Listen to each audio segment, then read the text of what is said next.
भाई लोग नमस्कार, स्वागत है आपका एक बार फिर समान नई वीडियो में। तो दोस्तों आज है 12 सितंबर। आज खेसारी लाल का ये बहुत ही बवाल गाना रिलीज होने हो गया है। जी हाँ दोस्तों, जो कि सारे गामा हम भोजपुरी पे रिलीज हुआ है, जिसमें लिखे हैं प्यारे लाल यादव ने। काफ़ी बवाल सॉन्ग है। इस समय वो गाना रिलीज हुआ है, उसको लगभग 8 घंटे हो चुके हैं और वह यूट्यूब के मेन पेज ट्रेंडिंग नंबर 18 पे ट्रेंड कर रहा है। जी हाँ दोस्तों, उस गाने का नाम है चलो बुलावा है, जिसमें एक्ट्रेस है शिवानी यादव और जिसको गाया है खेसारी लाल यादव और प्रियंका सिंह ने, जो कि काफ़ी बवाल सॉन्ग है। इसमें यूट्यूब में आज उसको आए केवल 7 ही घंटे हुए हैं और वह यूट्यूब में ट्रेंड कर रहा है।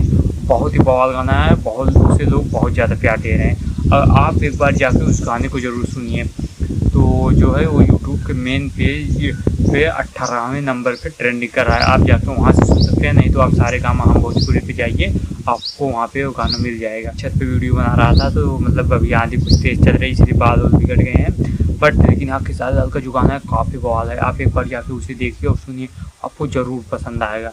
तो आज के लिए बस इतना ही। उम्मीद करता हूँ वीडियो आपको पसंद आएगी, तो वीडियो को एक लाइक और चैनल को जरूर सब्सक्राइब कीजिए। ऐसी इंटरेस्टिंग वीडियोज़ आपको मिलती रहेंगी। तो bye bye, love you all, take care.